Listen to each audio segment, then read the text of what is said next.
Praise the lord. హల్లెలూయా. ప్రార్థన చేసుకుందామండి. సకలాశీర్వాదాలకు కారణభూతుడు అయిన మా ప్రియ పరలోకపు తండ్రి, మీకే ఎనలేని శతకోటి స్తుతులు స్తోత్రాలు నాయన. యెహోవా మా ప్రభువా, మమ్మల్ని అందరినీ ఇంతవరకు మీ రెక్కల క్రింద ఆశ్రయం కల్పించి కాచి కాపాడి పోషించి సంరక్షించి మమ్మల్ని అందరినీ సజీవులుగా ఉంచిన దేవాది దేవా, మీకే ఎనలేని వందనములు కృతజ్ఞతాస్తుతులు తండ్రి.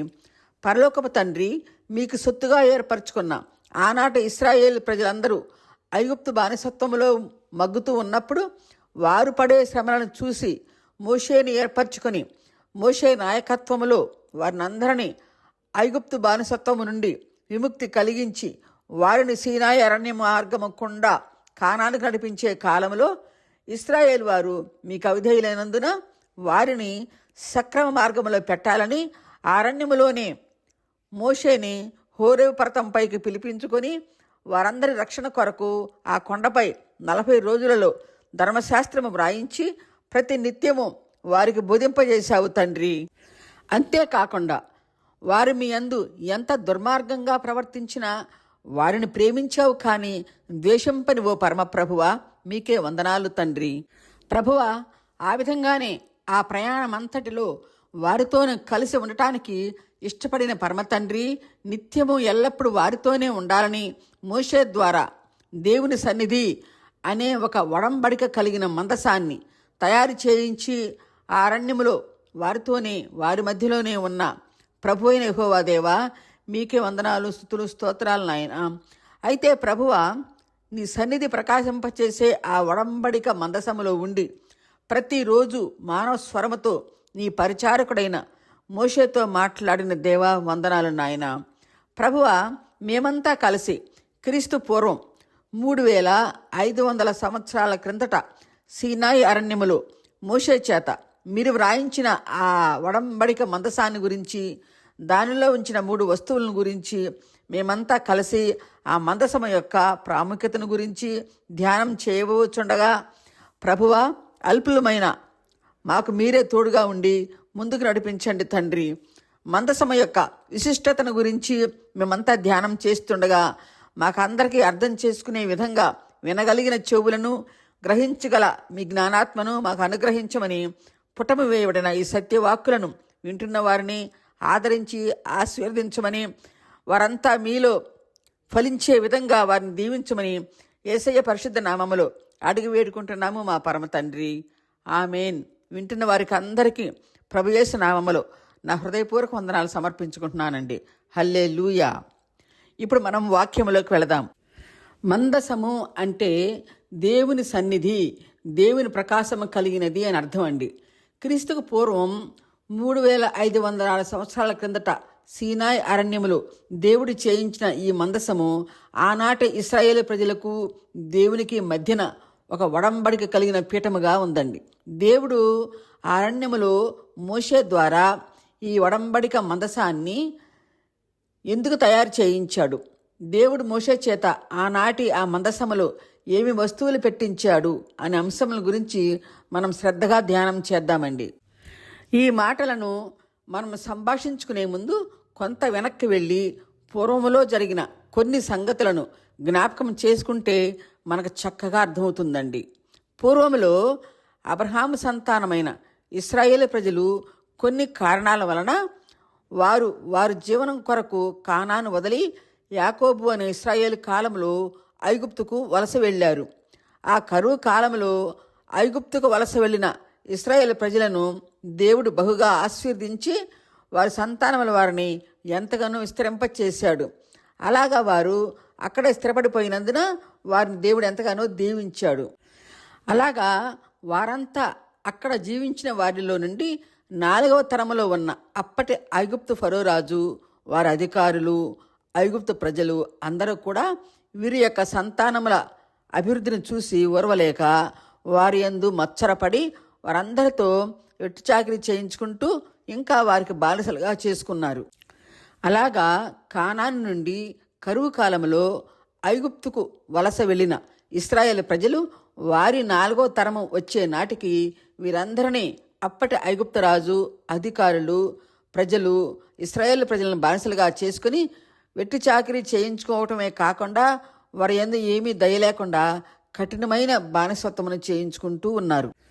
ఆ తరువాత ఇశ్రాయేలు ప్రజలను ఆనాటి ఫరో రాజు, అధికారులు, ప్రజలు వారికి పెట్టే శ్రమలు భరించలేక వారంతా దుఃఖితులయ్యారు.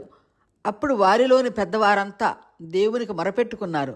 అలాగా జరుగుతున్న రోజులలో దేవుడు వారి మొర విని తన ప్రజలైన ఇశ్రాయేలు వారు పడే శ్రమలను చూసి బాధపడి పూర్వము తాను 2000 సంవత్సరాల కిందట అబ్రహాంకి ఇచ్చిన వాగ్దానం చొప్పున బానిసలైన ఇశ్రాయేలు వారి 4వ తరమునందు ఆ ప్రజలందరినీ ఐగుప్తు బానిసత్వము నుండి విడిపించి కానానికి నడిపించడానికి గాను యూకెబెదు, అమ్రాము దంపతులకు కుమారుడైన మోషేను ఏర్పరచుకొని మోషే నాయకత్వంలో ఇశ్రాయేల్ ప్రజలందరినీ వాగ్దాన భూమి అయిన కానాను దేశమునకు చేర్పించటానికి, మోషే నాయకత్వంలో ఇశ్రాయేల్ ప్రజలందరినీ వాగ్దాన భూమి అయిన కానాను దేశమును చేర్పించటానికి ఆనాడు సీనాయి పర్వతముపై గొర్రెల మందలను కాపు చేస్తున్న మోషేను చూసి పరమ నుండి దిగివచ్చి అగ్నిపద నుండి మానస్వరముతో ఈ విధంగా మాట్లాడాడు. మోషే, ఐగుప్తులో నా ప్రజలు పడుచున్న శ్రమలను, బాధలను, వేదనలను నేను చూశాను, వారి మొరను విన్నాను.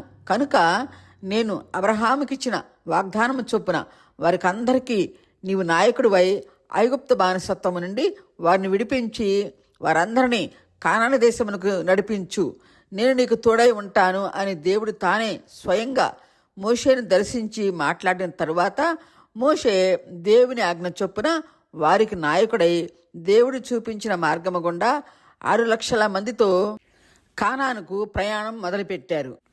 మోషే దేవుని ఆజ్ఞ చొప్పున ఆనాటి ఇశ్రాయేలు ప్రజలైన 6 లక్షల మందిని దేవుడు చెప్పిన మార్గము గుండా ప్రయాణింపచేశాడు.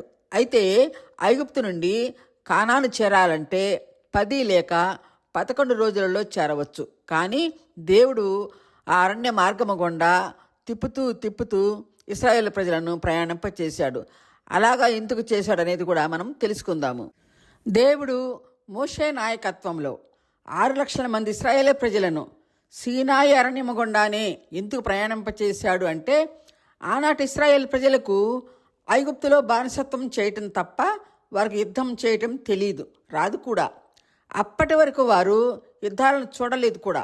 కాబట్టి మార్గమధ్యంలో ఎవరితోనైనా యుద్ధం చేయవలసి వస్తే వారు మరలా వెనక్కి తిరిగి దగ్గరగా ఉన్న ఐగుప్తు వెళతారేమోనని ఉద్దేశంతో దేవుడు సీనాయి అరణ్య మార్గము చుట్టూ తిప్పుతూ 40 సంవత్సరాలు ప్రయాణింపచేశాడు. ఆ అరణ్య మార్గములో దేవుడు వారికి ఏ హాని కలుగు చేయకుండా వారి ఆహారం కొరకు ఆకాశం నుండి మన్నాను, ఆ ఎడారి ప్రాంతంలో రాతి బండ నుండి నీళ్లను రప్పించి వారి దాహమును తీరుస్తూ వచ్చాడు. బుద్ధిహీనుల చూపులు బుద్ధిగంతాలలో చూస్తారు అన్న విధంగానే ఆనాటి ఇశ్రాయేలు ప్రజలు ఆ ఎడారి అరణ్యంలో వారికి ఏమి కొంచెం కష్టమొచ్చినా, శ్రమలు కలిగినా ఆ ప్రజలందరూ మోషే మీద సణిగి గొణిగేవారు.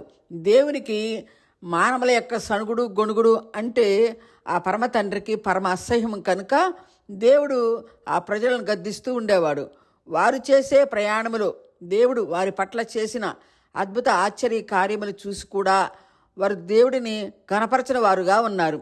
వీరంతా ఇలాగా చేస్తారని ప్రభుకు ముందే తెలుసు కనుక వీరు దేవుని యందు భయభక్తులు కలిగి జీవించడానికి కాను ఒక మందసమును మోషే ద్వారా చేయించదలిచాడు. ఈ విషయమై ఆ పరమ తండ్రి మోషేతో మాట్లాడుతూ, మోషే, ఈ ప్రజలు ఒక కట్టడ లేకుండా ఎవరికి ఇష్టం వచ్చినట్లుగా వారు జీవిస్తున్నారు, దేవుని యందు బొత్తిగా భయం లేని వారుగా ఉన్నారు. కనుక నేను కూడా మీతో ఉండదలిచాను. కాబట్టి నేను నీకు కొండపై పరలోక దర్శనములో చూపించిన దానిని బట్టి ఒక మందసమును చేయించు. ఆ మందసమును దానికి కావలసిన పరికరములు, ఉపకరణములు అన్నీ కూడా నల్ల తుమ్మ కర్రతో చేయించి మేలిమి బంగారముతో పొదిగించు. ఆ మందసమును గుడారములో ఉంచు. ఆ గుడారమును కూడా ఎలా చేయాలో మీకు తెలియపరుస్తాను. ఆ మందసం యొక్క కొలతలు కూడా మీకు తెలియపరుస్తాను. ఈ మందసమును ఆ గుడారమును చేయటానికి గాను నేను బెసలేలుకును అహోలియాబును ఏర్పరచుకొని వారికి నేను ఇచ్చిన ఆత్మజ్ఞానము చొప్పున మందసమును గుడారమును చేస్తారు. ఈ మాటలు నిర్గమాకాండ 36 అధ్యాయం 1-3లో మనం చూస్తామండి. దేవుడు ఎవరెవరి మనస్సు ప్రేరేపిస్తాడో వారందరూ కూడా ప్రత్యక్ష గుడారం యొక్క తెరలు చేశారు. అన్ని పరమతండ్రి మోషేకి చెప్పిన తరువాత దేవుడు చెప్పిన విధంగా ఆయన ప్రేరణ ఎవరెవరిపై దిగి వచ్చిందో వారంతా గుడార పనులు చేశారు. మందసమునకు దేవుడు చెప్పిన కొలతలన్నీ మోషేకు తెలియపరిచినప్పుడు దేవుని జ్ఞానం పొందుకున్న బెసలేలు, అహోలియాము అని వారు నల్లతమ్మ కర్రతో మందసమును తయారు చేసి ఆ తరువాత దేవుడు చెప్పిన విధంగా ఆయన ఆజ్ఞానుసారముగా మోషే ఆ మందసాన్ని గుడారములో ఉంచి దానికి ప్రత్యక్ష గుడారము అని పేరు పెట్టాడు. మరలా కూడా ఆ మందసము నందు చేయవలసిన కార్యక్రమాలు ఎవరు ఏది చేయాలో నిర్ణయించి మందసము యొక్క నిర్వహణ యందు కొన్ని ఆజ్ఞలు, నియమాలు, కట్టడలు నియమించి ఆ మందసమునకు ఎవరెవరు ఏం పని చేయాలి అన్నది నియమాలను కూడా దేవుడు మోషే ద్వారా ఏర్పరిచాడు. ఇక్కడ మనం గమనిస్తే మందసము యొక్క దినచర్యలో ఎవరు ఏ పని చేయాలన్నది దేవుడు నియమించిన వారు మాత్రమే చేయాలి. కానీ ఎవరు పడితే వారు మందసాన్ని తాకకూడదు, మందసము ఉన్న గుడారంలోకి ప్రవేశింపకూడదు. మందసమునకు యాజకత్వం చేయటానికి కాను లేవీ గోత్రముల నుండి మోషే అన్నైన అహరోను వంశముల వారిని మాత్రమే దేవుడు ఆయన యాజకత్వానికి సదాకాలం ఎన్నుకున్నాడు. అంటే ఇంకా ఎవరు చేయటానికి వీలు పడదు. అలాగున వారు ఆ 40 సంవత్సరాల ప్రయాణం అంతటిలో వారు ప్రయాణించేటప్పుడు మందసాన్ని మోయటానికి ఎవరు మోయాలి, ఎలా మోయాలి అనేది కూడా ఒక గొప్ప కట్టడగా ఉంది. కనుక దేవుని ఆజ్ఞ చొప్పున మందసము గుడారము యొక్క పనులు ఎవరెవరు చేయాలనేది ఒక నియమంగా ఉంది. ఒకరకు నియమించిన పనిని వేరొకరు చేస్తే వారు వెంటనే మరణిస్తారు. దేవుడు మందసానికి యాజకత్వం చేయటానికి అహరోనును, అతని కుమారులైన నాదాబును, అబీహును, ఎలియాజరును, ఈతామారును ఎన్నుకోవటం నిర్గమాకాండం 28 అధ్యాయం 1-2లో చూస్తామండి. దేవుడు మోషేకు మందసము గుడారముల పనుల విషయములలో దేవుడు మోషేకు చెప్పినవన్నీ సక్రమంగా అమలుపరిచాడు. దేవుని సన్నిధిగా చెప్పబడిన ఈ మందసము ప్రత్యక్ష గుడారముల విషయములలో దేవుడు మోషేతో సంభాషించిన మాటలన్నీ నిర్గమాకాండములోని 35వ అధ్యాయం నుండి 40 అధ్యాయం వరకు మనము వివరంగా చూడగలుగుతామండి. ప్రత్యక్షపు గుడారం యొక్క పద్ధతులు, విలువలు, కట్టడలు అన్నీ కూడా నిర్గమాకాండం 40 అధ్యాయం ద్వారా మనం చక్కగా తెలుసుకుంటాము. అయితే ఆనాటి ఇశ్రాయేలుకు ఆ అరణ్య ప్రయాణం అంతటిలో దేవుని మేఘమైన షకీనా మేఘము ద్వారా ఆనాటి ప్రజలకు పగల ఎండదెబ్బ తగలనీయకుండా, రాత్రులు చలిదెబ్బ తగలకుండా ఆ షకీనా మేఘము వారిని నడిపించేది.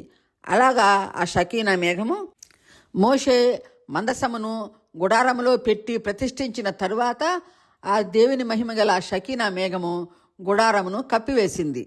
మందసముపై కప్పబడిన దేవుని షకీనా మేఘము ద్వారానే ఆనాటి ఇశ్రాయేలు ప్రజల ప్రయాణం కొనసాగుతూ ఉండేదండి. ఎలాగంటే ఆ మేఘము గుడారము నుండి పైకి లేచినప్పుడు ఇశ్రాయేలు ప్రజలు ప్రయాణం కొనసాగించేవారు. ఎప్పుడైతే ఆ మేఘము పైకి లేస్తుందో వెంటనే గుడారము సేవ కొరకు నియమించిన వారు ఆ గుడారమును విడదీసి ఒక వరుస క్రమంలో మోసుకొని వెళ్ళేవారు. గుడారం లోపల మందసాన్ని మాత్రం ఒక పల్లకీని బోయలు మోసినట్లుగా మందసాన్ని తాకకుండా మందసానికి 2 వైపులా కుక్కెములుగా అమర్చిన ఆ రింగులలో మూత కర్రలను దూర్చి ఆ కర్రలతోనే మందసాన్ని మోసేవారు. అంతేకాని ఆ మందసాన్ని ముట్టడం కానీ తాకటం కానీ ఎంత మాత్రము చేయరాదు. ఒకవేళ పొరపాటున చేయి తగిలినా అక్కడికక్కడే మరణించవలసిందే. మనం చెప్పుకున్న ఈ షకీనా మేఘము ఆనాటి ఇశ్రాయేలు ప్రజలను ఎలా నడిపించింది అనేది నిర్గమాకాండం 40 అధ్యాయంలో 34 నుండి 38 వరకు వివరంగా వ్రాయబడి ఉంటుంది. ఆ మేఘము ఎప్పుడైతే గుడారం పైకి వాలిందో వెంటనే వారి ప్రయాణం ఆపుచేస్తారు. మరలా మేఘము ఎప్పుడు పైకి లేస్తే అప్పుడు వారి ప్రయాణం కొనసాగుతుంది. ఆ విధంగా వారు ప్రయాణం ఆగినప్పుడు మరలా ప్రత్యక్ష గుడారమును నిలిపినప్పుడు లేవీయులు ఆ మందసమును ఆ గుడారంలో ఉంచుతారు. మోషే చేయించిన ఈ గుడారము, ఈ దేవుని మందసమును మోషే దేవుడు తనకు పరలోకములో చూపించిన విధంగానే చేయించాడు. అంటే పరలోకములో ఆ గుడారము, దేవుని సన్నిధి అనే ఆ మందసము అంతటే ప్రత్యేకమైనవని మనం ఇప్పుడు తెలుసుకుంటామండి. దేవుడు అలాంటి మందసము, గుడారమును మోషే చేత చేయించి ఇశ్రాయేలు ప్రజల రక్షణ కొరకు దేవుడు తన సన్నిధిని ఆ మందసములో ఉంచాడు అంటే సృష్టికర్త అయిన దేవుడు ఆ మందసములో 40 సంవత్సరాలు నివసించాడు. అలాగా తన ప్రజల కొరకు దేవుడు ఆ సీనాయి అరణ్యములో వారితో పాటు 40 సంవత్సరాలు ఆ మందసములో నివసించాడు. అంతటి గొప్ప ప్రేమమయుడు మన ప్రభు అయిన పరమ తండ్రి. అంటే ఆ మందసములో ఆ దేవాది దేవుని మహిమా ప్రభావము, ఆ పరలోక ప్రభావము ఉందండి. ఆ మహాదేవుడు మోషేకు ఆజ్ఞాపించిన విధంగా సమస్తమును నిర్వర్తించిన తరువాత ఇశ్రాయేలు ప్రజలు మోషే నాయకత్వంలో ఐగుప్తును విడిచి కానానుకు ప్రయాణించే ఆ సీనాయి అరణ్య మార్గమునందు 2వ సంవత్సరములో మొదటి నెలలో మొదటి దినమందు గుడారము అనే మందిరమును నిలువబెట్టించి దేవుడు తన చేతితో వ్రాయించిన 10 శాస్త్రములు గల ఆ 2 పలకలను మందసములో ఉంచి ఆ మందసానికి ఇరుప్రక్కల గుడ్డెములు పెట్టి దాని నుండి మోత కర్రలను ఉంచి ఆ కర్రల ద్వారా మందసం మీద ఒక తెరను కప్పి ప్రత్యక్ష గుడారం అనే మందిరములో పెట్టించాడు. మనం నిర్గమాకాండములో 40 అధ్యాయం ధ్యానం చేస్తే ప్రత్యక్ష గుడారం అనే మందిర విషయములో, మందసం విషయంలో దేవుడు చెప్పిన నియమాలు, కట్టడలు అనేకముగా మనం చూస్తామండి. నిర్గమాకాండం 40 అధ్యాయం 17 నుండి 38 వరకు చూస్తే దేవుడు మోషేకి చెప్పినవన్నీ చెప్పినట్లుగా అతి పరిశుద్ధంగా ఒక క్రమము చొప్పున నిర్వర్తించాడు. మందసము గుడారముల విషయంలో మోషే ఎందుకంత జాగ్రత్తలు పాటించాడంటే పరమ తండ్రి అతి పరిశుద్ధుడు కనుక ఎవరు ముట్టినా పరిశుద్ధుడైన యెహోవా తండ్రి ప్రభావమును తట్టుకోలేరు కనుక వారు మరణిస్తారు. ఈ మాటలు దేవుడే స్వయంగా మోషేకు చెప్పటం సంఖ్యాకాండంలో 4:15లో మనం చూస్తామండి. ఆ విధంగానే ఇశ్రాయేలీయులు ప్రయాణించే ఆ సమయంలో ఆ మందసాన్ని, ప్రత్యక్ష గుడారమును ఎలా తీసుకుని వెళ్ళాలి, ఆ మందసాన్ని ఎవరు మోయాలి, గుడారమును ఎవరు మోయాలి అనే ఒక క్రమ పద్ధతిని దేవుడు మోషేకు ఖచ్చితంగా తెలియపరచటం సంఖ్యాకాండం 4వ అధ్యాయం అంతటిలో చూస్తాము. ఇంతటి క్రమ పద్ధతి ఎందుకంటే దేవుని ప్రభావము హై వోల్టేజ్ కరెంటు పవర్ కన్నా ఎక్కువ కనుక వెంటనే చస్తారు అని, అలాగా ఎవరూ చావకూడదని ఆ ప్రత్యక్ష గుడారము మందిర విషయములలో, దానిలో ఉన్న మందసము విషయములో అంతటి జాగ్రత్తలు పాటించాలని దేవుడు మోషేకు ఆజ్ఞాపించటం జరిగిందండి. వారంతా ప్రయాణించే సమయంలో లేవీయుల గోత్రముల వారిలో కూడా ఎవరు ఏ పనికి కేటాయించారో ఆ విధంగానే వారు చేసి అలాగనే ప్రయాణించాలి. అలాగనే లేవీయుల వంశముల నుండి కహతీయులు అనే వారిని మాత్రం మందసం మోయటానికి ప్రత్యేకంగా కేటాయించుకున్నాడు. ఈ మాటలు సంఖ్యాకాండం 4:15లో మనం చూస్తామండి. ఇక్కడ మనం ఇంకా తెలుసుకోవాలంటే దేవుడు లేవీ వంశముల నుండి అహరోను వంశముల వారిని మాత్రమే యాజకత్వానికి ఏర్పరచుకున్నాడు. ఇంకా తతిమా వారు లేవీలైన యాజకత్వము చేయకూడదు. తతిమా లేవీయుల వంశముల వారిని వేరు వేరు పనులకు కేటాయించాడు కనుక అలాంటి వారంతా దేవుడు చెప్పిన పనులే చేయాలి, కానీ ఇంకా ఏ పని కూడా ముట్టకూడదు, మందసము, ప్రత్యక్ష గుడారమును తాకకూడదు. వారి వంశముల నుండి ఒక కహతీయులను మాత్రము మందసం మోయటానికి, మోతకర్రలతో మోయటానికి ఏర్పరచుకున్నాడు. వారు కూడా మోతకర్రలతో మందసాన్ని మోయాల్సిందే, కానీ వారు కూడా తాకకూడదు, ముట్టకూడదండి. ఈ కహతీయులు ఎవరంటే లేవి 2వ కుమారుడైన కాహతు నుండి వచ్చిన వారే ఈ కహతీయులు. అలాగా ఈ కహతీయులు యాకోబుకు మునిమనమలు, లేవికి మనవల సంతానముల వారు. ఈ మాటలు నిర్గమాకాండం 6వ అధ్యాయం 16-17లో, సంఖ్యాకాండం 4వ అధ్యాయం 18-19లో చూస్తామండి. ఆ విధంగా ఆనాటి ఇశ్రాయేలు వారి ప్రయాణము షకీనా మేఘము తెలియపరిచిన విధంగా ఎక్కడ ఆగాలో అక్కడ విశ్రమించి మరలా ప్రత్యక్ష గుడారమును అమర్చి అది నిలువబెట్టి అందులో మరలా మందసాన్ని నిలబెడతారు. ఇలాగా వీరు కానాను చేరే వరకు 39 సంవత్సరాలు ఆ మందసాన్ని మోశారు అని వాక్యములో చూస్తాము. ఈ మందసమును, గుడారమును వారు ఐగుప్తు నుండి బయలుదేరిన 2వ సంవత్సరంలో ప్రతిష్ఠించారు కనుక వారు ప్రయాణించినంత కాలం దాదాపు 39 సంవత్సరాలు అక్కడక్కడ ఆగుతూ మోసుకుంటూ కానానుకు చేరారు. దీనిని బట్టి మనం ద్వితీయోపదేశ కాండములో 31 అధ్యాయములో 34 నుండి 37 వరకు మనం ధ్యానం చేస్తే ఇశ్రాయేలు ప్రజలు మోషే నాయకత్వములో మందసంతో పాటు ఆ 40 సంవత్సరాలలో మోయాబు సరిహద్దుల దగ్గరకు వచ్చినప్పుడు దేవుని ఆజ్ఞ చొప్పున ధర్మశాస్త్ర వాక్యములు మోషే గ్రంథమందు వ్రాయటం శాంతం ముగించిన తరువాత మోషే యెహోవా నిబంధన మందసం మోయువారు లెవీయులను చూసి, మీరు ఈ ధర్మశాస్త్ర గ్రంథమును తీసుకుని మీ దేవుడైన యెహోవా నిబంధన మందసం ప్రక్కన ఉంచండి అని మోషే ఆజ్ఞాపించినప్పుడు వారు అలాగనే ఆ ధర్మశాస్త్రమును మందసం పక్కన ఉంచారు. అంతటా మోషే దేవుని ఆజ్ఞ చొప్పున అప్పటి వరకు ఇశ్రాయేలు వారు చేసిన 39 సంవత్సరాల ప్రయాణం గురించి, ఆ ప్రయాణంలో దేవుడు వారి యందు చేసిన అద్భుత ఆశ్చర్య కార్యముల గురించి, తాను మరణానికి ముందు మరలా వారికి అందరికీ జ్ఞాపకం చేసి ధర్మశాస్త్రమును రెండవసారి బోధించాడు.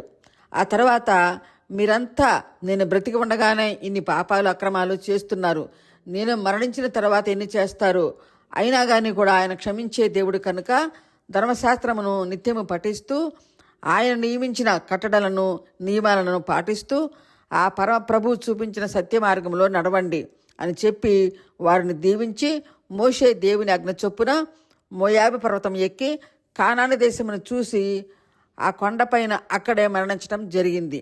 ఇంకా మోషే మరణానంతరము యెహోషువ నాయకత్వంలో ఇశ్రాయేలు ప్రజలు మందసమును తీసుకొని యొర్దాను నదిని దాటి యెరికో పట్టణాన్ని ఆక్రమించుకొని మార్గములో శత్రు రాజులను జయిస్తూ మందసంతో పాటు కానానుకు చేరారు. ఆ విధంగా ఇశ్రాయేలు ప్రజలు క్రీస్తు పూర్వం దాదాపు 1300 నుండి 1400 సంవత్సరాల కాలంలో 40 సంవత్సరాల ప్రయాణించి కానానుకు చేరారు అని చరిత్ర చెప్తుంది. అంతేకాకుండా దేవుడు అబ్రహాం గారికి పూర్వములో 2000 సంవత్సరాల కిందట ఇచ్చిన వాగ్దానం చొప్పున ఇశ్రాయేలు వారు ఐగుప్తు దేశంలోకి వెళ్ళిన 430 సంవత్సరాల తర్వాత మోషే నాయకత్వంలో బయలుదేరి 40 సంవత్సరాలు ప్రయాణించి క్రీస్తు పూర్వం 1400 సంవత్సరాల కాలంలో ఐగుప్తు నుండి కానానుకు ప్రయాణించారు. ఇక్కడ మనం ముఖ్యంగా గమనిస్తే యాకోబు అనే ఇశ్రాయేల్ కాలం నాటి ప్రజలు కానానులో కరువు వచ్చినందున క్రీస్తు పూర్వం 13వ శతాబ్దంలో 1250 సంవత్సరంలో ఆ కాలంలో వీరంతా ఐగుప్తుకు వలస వెళ్లారు. మరలా వారు మోషే నాయకత్వంలో 13వ శతాబ్దంలో క్రీస్తు పూర్వం 1440 సంవత్సరంలో ఐగుప్తు నుండి తిరిగి కానానుకు ప్రయాణించి 40 సంవత్సరాల తర్వాత మందసంతో పాటు కానానుకు చేరారు అని మనం చరిత్ర ప్రకారం తెలుసుకుంటామండి. అయితే దేవుడు సీనాయి అరణ్యములో మందసాన్ని చేయించిన తరువాత ఆ మందసములో దేవుడు 3 వస్తువులు పెట్టించాడు.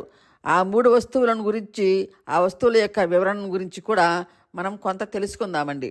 దేవుడు మోషే ద్వారా ఆ మందసములో పెట్టించిన వస్తువులు ఏమిటంటే, మన్నాతో నిండి ఉన్న ఒక బంగారపు పాత్ర, రెండవది అహరోను గారు చిగిరించిన కర్ర, మూడవది దేవుడు మోషేతో వ్రాయించిన ధర్మశాస్త్ర గ్రంథము. దేవుడు ఈ 3 వస్తువులను మోషే ద్వారా ఎందుకు పెట్టించాడు, అవి ఎవరికి సాదృశ్యంగా ఉన్నాయి అనేది కూడా మనం సంభాషించుకుందామండి. దేవుడు ఆనాడు మందసములో పెట్టించిన ఆ 3 వస్తువుల యొక్క ప్రాముఖ్యతను రాబో తరాల వారు తెలుసుకోవాలని ఆ 3 వస్తువులు దేవుడు మోషే ద్వారా మందసములో పెట్టించడం జరిగింది. అంటే ఆ అరణ్యములో ఆనాటి ఇశ్రాయేలు ప్రజలు ఆకాశం నుండి దేవుడు కురిపించిన ఆహారమును, మోషే చేత వ్రాయించిన ధర్మశాస్త్రమును, ఎండిపోయిన అహరోను చేతి కర్ర ఎలా పూలు పూసింది, కాయలు కాసి చిగుర్చింది అనేది తర్వాత ప్రజలందరూ తెలుసుకోవటానికి గాను దేవుడు ఆ 3 వస్తువులు మందసములో ఉంచాడు అని మనం తెలుసుకున్నాము. మొదటగా దేవుడు మందసములో ఉంచిన మన్నా పాత్రను గురించి మనం ధ్యానం చేద్దామండి. ఆనాటి ఇశ్రాయేలు ప్రజలు సీనాయి అరణ్యం అనే ఎడారి ప్రాంతంలో ప్రయాణించే సమయంలో వారి ఆహారం కొరకు మోషే దేవునికి ప్రార్థించినప్పుడు మన్నా అనే ధాన్యాన్ని ఆకాశం నుండి దేవుడు కురిపించాడు. ఈ మన్నా అనే ధాన్యము కొత్తిమీర గింజల మాదిరిగా ఉండేది. అది ఆనాటి ప్రజలు రోజు ఏరుకొని దానిని పిండి చేసుకుని అప్పమ్మలు కాల్చుకుని తినేవారు. దాని రుచి తేనెలాగా మధురంగా ఉంటుంది అని నిర్గమాకాండం 16 అధ్యాయం 31-32లో చూస్తాము. ఈ మన్నా యేసుక్రీస్తు ప్రభు వారికి సాదృశ్యంగా ఉంది. ఆనాటి ఈ మన్నా యేసయ్యకు ఎలా సాదృశ్యంగా చెప్పబడింది అంటే, దేవుడు ఆనాటి ఇశ్రాయేలు ప్రజలకు ఆహారముగా ఆకాశము నుండి మన్నాను కురిపిస్తే, ఈనాడు మనకందరికీ యేసు ప్రభువు పరలోకం నుండి దిగి వచ్చిన ఆహారముగా ఉన్నాడు. జీవాహారమును నేనే. పూర్వములోని ప్రజలు మన్నా తిన్నా వారంతా మరణించారు.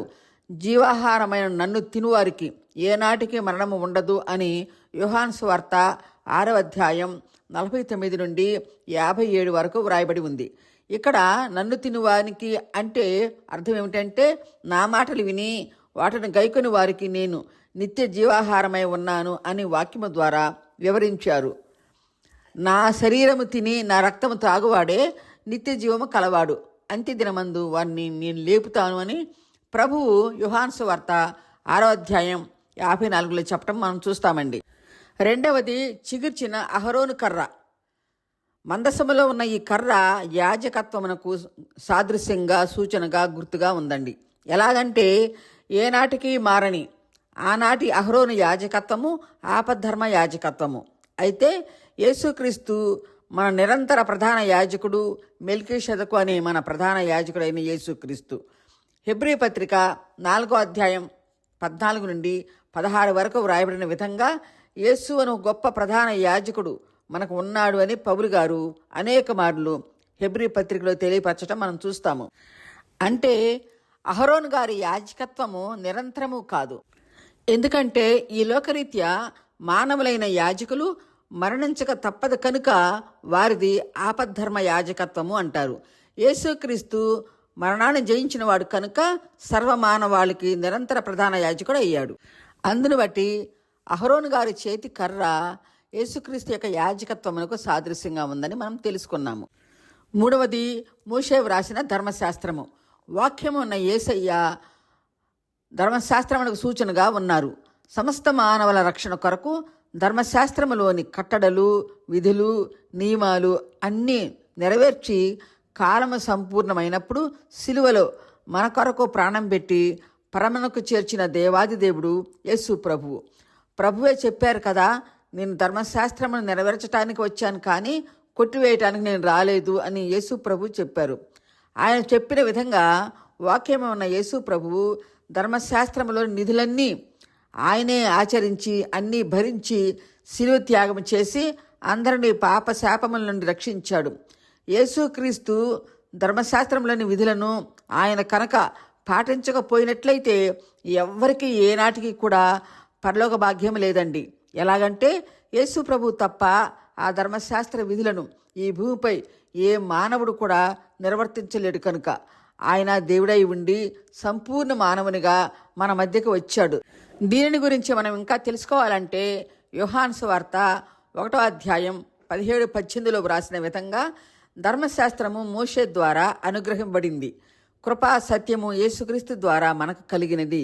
అంటే ఆనాడు దేవుడు మోషే చేత వ్రాయించిన ధర్మశాస్త్రంలోని విధులు, కట్టడాలు, నియమాలు, ఆజ్ఞలు అన్నీ కూడా ఏ మానవుడు నిర్వర్తించలేడు కనుక సంపూర్ణమైన దేవుడు తన దైవత్వాన్ని విడిచి కృపా సత్య సంపూర్ణుడిగా, సంపూర్ణమైన మానవునిగా ఈ పడవపై జన్మించి మనందరి పక్షమున ఆ కఠినమైన విధులన్నీ తానే స్వయంగా భరించాడు గనక ప్రభువు ధర్మశాస్త్రానికి సాదృశ్యంగా ఉన్నాడని మనం తెలుసుకున్నామండి. ఆనాటి ఇశ్రాయేలు ప్రజలకు దేవునికి మధ్యన ఈ మందసము ఒక నిబంధనగా, ఒక ఒడంబడికగా ఉండి ఆయన సన్నిధి అనే ప్రభావ మహిమతో నిండి ఉంటుంది. ఆ విధంగానే ఒకసారి మొయాబులో దిగిన ఇశ్రాయేలు ప్రజలు యోర్దాను నది దాటవలసి వచ్చింది.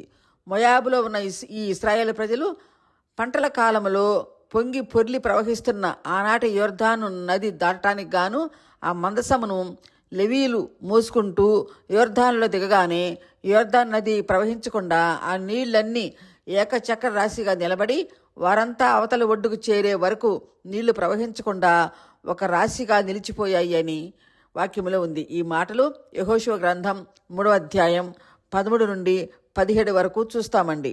అలాగే యెహోషువ నాయకత్వంలో యెరికోను ఆక్రమించుకోవటానికి గాను లెవీయులు ఆ మందసాన్ని మోసుకుంటూ యెరికో పట్టణం చుట్టూ తిరిగినప్పుడు మందసము యొక్క శక్తి ప్రభావములకు యెరికో గోడలు కూల్చబడ్డాయి అని, ఆ కూలిన గోడలు ఈనాటికి సాక్ష్యంగా ఉన్నాయని యెహోషువ గ్రంథం 6వ అధ్యాయం అంతటిలో మనం చూస్తామండి. ఈ 2 అద్భుతాలు కూడా యెహోషువ నాయకత్వంలోనే జరిగాయి. మనం ఈ మాటలు ఎందుకు చెప్పుకుంటున్నామంటే, ఆనాటి దేవుని మందసం యొక్క మహిమ ప్రభావం ఎలాంటియో మనం తెలుసుకుంటానికి గాను ఉదాహరణగా ఈ 2 విషయాలను మనం జ్ఞాపకం చేసుకున్నామండి. ఇంతవరకు మనం వినిన ఈ మాటలను బట్టి మందసం అంటే ఏమిటి, దేవుని సన్నిధి అయిన ఆ మందసము ఎంత ప్రభావం కలది, మందసములో ఉంచిన బంగారు పాత్ర, చిగురించిన అహరోను కర్ర, ధర్మశాస్త్రం గురించి మనం తెలుసుకున్నామండి. అలాగా ఆనాటి ఇశ్రాయేలు ప్రజలు ఆ మందసాన్ని మోసుకుంటూ కానాను దేశమునకు చేరినప్పుడు ఆ మందసాన్ని దేవుడు వారికి ప్రేరేపించిన విధంగా షిలోహు అనే కొండ ప్రాంతంలో ఆ మందసాన్ని ఉంచారు. తరువాత భాగంగా ఆ మందసము ఉంచిన షిలోహును గురించి చరిత్ర ప్రకారంగా పరిశుద్ధ గ్రంథంలో రాసిన విధంగా మనం ప్రత్యేకంగా ఆ షిలోహు పట్టణాన్ని గురించి మనం ధ్యానం చేద్దామండి. ఇంతవరకు మనము ఆలకించిన పుటము వేయబడిన ఈ సత్యవాక్కులను విన్నవారిని, వారి కుటుంబాలను, మందసములో ఉన్న ఆ మహాదేవుని సన్నిధి నిత్యము వారిపై ఆయన కృపా కాపుదలగా ఉండి సకల ఆశీర్వాదాలతో, ఆయువు, ఆరోగ్యాలతో ఆ దేవుని శక్తి ప్రభావము వారికి తోడుగా ఉండి ముందుకు నడిపించాలని ఆ పరమతండ్రిని వేడుకుంటున్నాను. అంతేకాకుండా మందసములోని ఎండిపోయిన అహరోను కర్ర ఎలా చిగిర్చి పూలు పూసిందో అలాగే జీవమగల ఆ యేసు ప్రభువు ఈ లోకరీత్యా ఎండిపోయిన, వాడిపోయిన, నిస్సారమైన మన జీవితాలను కూడా చిగురింపు చేయగల సమర్థుడు కనుక ఈ జీవమగల మాటలు విన్న మనమంతా ఆత్మతో సత్యముతో నిత్యము ఆ జీవమగల యేసుక్రీస్తుని ప్రేమిస్తే మోడు బారిపోయిన మారాలాంటి మన జీవితాలను మధురముగా మార్చి చిగురింపచేసి పూలు పూయించి పండ్లు కాయించి పరలోకమునకు చేర్చుకొని జీవముగల యేసు ప్రభువుతో నిత్య జీవములో ఉంటామండి. ఆయనను విశ్వసించిన వారికి మరణమే లేదు అని వాక్యం చెప్తుంది. ఎండిపోయిన అహరోను కర్రను యేసుక్రీస్తు ఎలా చిగురింపచేసి పూలు పండ్లు కాయించాడో అలాగే ఆయన సేవించే వారి జీవితాలను కూడా జీవజలములకు సాదృశ్యంగా ఉన్న యేసయ్య నీటి వర్ణన నాటబడిన మొక్కల వలె నిత్యము ఫలించేవారుగా మనల్ని చేస్తాడు కనుక మనమంతా మరణము వరకు ప్రభువుని సేవించి ఆయన యందే నిత్య జీవములో చిగురించిన అహరోను కర్రలాగా నివసించుదామండి. హల్లెలూయా, ఆమేన్. మందసములో ఉన్న దేవుడిని ఘనపరుస్తూ ఒక పల్లవి పాడుకుందామండి. మహిమ ఘనతకు అర్హుడవు నీవే నా దైవము, మహిమ ఘనతకు అర్హుడవు నీవే నా దైవము, సృష్టికర్త ముక్తిదాత, సృష్టికర్త ముక్తిదాత, మా స్తుతులకు పాత్రుడా, ఆరాధన నీకే, స్తుతి ఆరాధన నీకే, ఆరాధన స్తుతి ఆరాధన, ఆరాధన నీకే, స్తుతి ఆరాధన నీకే, మహిమ ఘనతకు అర్హుడవు నీవే నా దైవము, సృష్టికర్త ముక్తిదాత, సృష్టికర్త ముక్తిదాత, మా స్తుతులకు పాత్రుడా, ఆరాధన నీకే, స్తుతి ఆరాధన నీకే, మన్నాను కురిపించినావు, బండ నుండి నీళ్ళిచ్చినావు, మన్నాను కురిపించినావు, బండ నుండి నీళ్ళిచ్చినావు, యెహోవా యీరే చూచుకొనును, సర్వము సమకూర్చును, ఆరాధన నీకే, స్తుతి ఆరాధన నీకే, మహిమ ఘనతకు అర్హుడవు నీవే నా దైవము, సృష్టికర్త ముక్తిదాత, సృష్టికర్త ముక్తిదాత, మా స్తుతులకు పాత్రుడా, ఆరాధనా నీకే, స్తుతి ఆరాధనా నీకే, ఆరాధనా స్తుతి ఆరాధనా, ఆరాధనా నీకే, ఆరాధనా నీకే. అందరికీ వందనాలండి. మీతో ఒక మాట చెప్పుకోవాలి.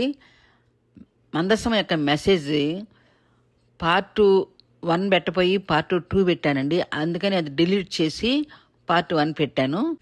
ఎందుకంటే ఈ మెసేజ్ని గురించి అందరూ కూలంకషంగా తెలుసుకోవాలన్న ఉద్దేశంతో 3 పార్టులు రాశానండి. అందుకని పొరపాటున సెకండ్ పార్ట్ పెట్టాను. అది డిలీట్ చేసి మందసం పార్ట్ 1 పెట్టానండి. ఆ విధంగానే పార్ట్ 1 అయిపోయిన తర్వాత పార్ట్ 2 పెడతామండి. అదే మీకు విన్నవించుకుంటున్నాను.